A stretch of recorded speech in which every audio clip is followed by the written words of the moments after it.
Saya bahkan dibilang sama pejabat-pejabat pemerintah kota ini, Bro. Untuk Suara Mitra Muslim. Yang hadir juga. Ya mungkin. Saya dikatakan wali kota yang kontroversial. Karena semua kebijakan-kebijakan itu di luar kemampuan dan di luar perkiraan para pejabat saya.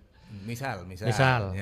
Di tahun 2021 saya bilang untuk menyelesaikan sebuah kemiskinan dan pengangguran, maka pemerintah kota itu harus frontal melakukan sebuah kegiatan yang bisa merubah secara langsung, tidak hanya teoritis gitu.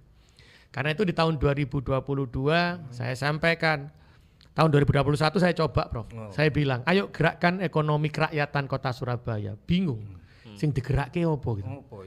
Saya bilang tahun 2021, wes cobaan itu seragam yang untuk warga anak-anak miskin yang masuk dalam keluarga miskin, sepatunya dikerjakan oleh UMKM-nya Kota Surabaya. MBR itu masyarakat berpenghasilan rendah, Bro. Itu dikumpulkan yang masuk MBR per kelompok, nanti dikasih jahit baju, jahit sepatu, jahit seragam begitu. Ada yang sejak awal menjadi penjahit. Disitulah mereka mengatakan tidak mungkin. Saya katakan mungkin. Iknamal amalu bin niat, tergantung niatnya awak dhewe kan ya. Kalau niatnya kita ini baik ya pasti baik. Akhirnya saya lakukan itu dan alhamdulillah, Bro. Sing ngelaporno aku yo akeh, Bro.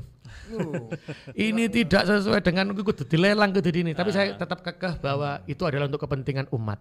Akhirnya turunlah KPPU karena saya dilaporkan di KPPU. Komisi Persaingan Usaha itu. Ada lelang-lelang itu ya.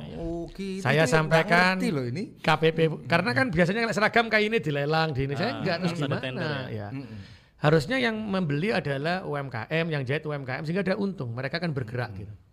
Akhirnya datanglah KPPU ke kantor, saya jelaskan bahwa pemerintah hadir itu adalah untuk rakyatnya. Pemerintah rugi bahasanya, itu wajib kalau untuk kepentingan dan kebahagiaan umatnya dan rakyatnya. Apalagi tadi untuk pelajar miskin. Iya, akhirnya Prof, KPPU turun ke lapangan dicek. Loh ini berarti kalau buat tas, itu bukan tas beli dari diimport terus di stempel, oh tidak. Saya beli bahannya sendiri, dijahit sendiri, terus dinamakan mereknya sendiri. Insya Allah mereknya adalah Surabaya Perkasa, Bro. Jadi sepatu, seragam, tas itu pasti ada mereknya Surabaya Perkasa. Termasuk sepatunya Pak Wali tadi ini ya? Kenapa, Prof? Masih pesan kalau yang sepatunya. Karena nanti insya Allah disitulah akhirnya KPPU mengatakan bahwa oh itu benar. Berarti pemerintah wajib melakukan ini. Saya belum puas karena saya merasa ini untuk kepentingan umat. Saya berangkat ke Jakarta. Ketemu Pak Aswar Anas, Ketua LKPP, Kebijakan Pemerintah dalam Pengadaan Barang Jasa. Karena beliau juga mantan bupati yang bisa merasakan bagaimana pergerakan di daerah. Dan ternyata ketika saya bertemu beliau malah mengatakan bagaimana Pak Wali, ini Pak saya diserang begini-begini. Padahal kita harus melaksanakan untuk kepentingan rakyat kita.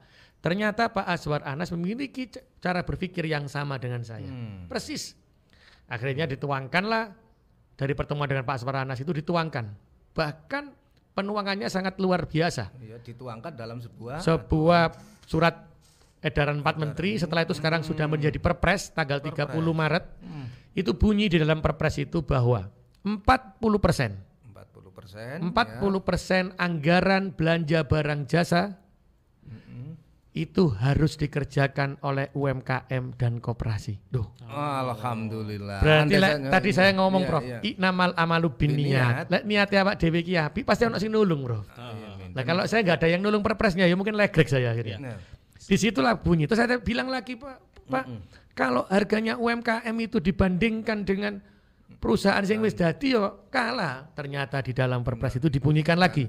Harganya UMKM itu maksimal boleh lebih tinggi 25%. Dari harga pasaran. Kalau itu produksi dalam negeri. Disitulah saya merasa ya Allah, ternyata niatan kita itu oleh ikhlas ya ditulungi ambek Gusti Allah.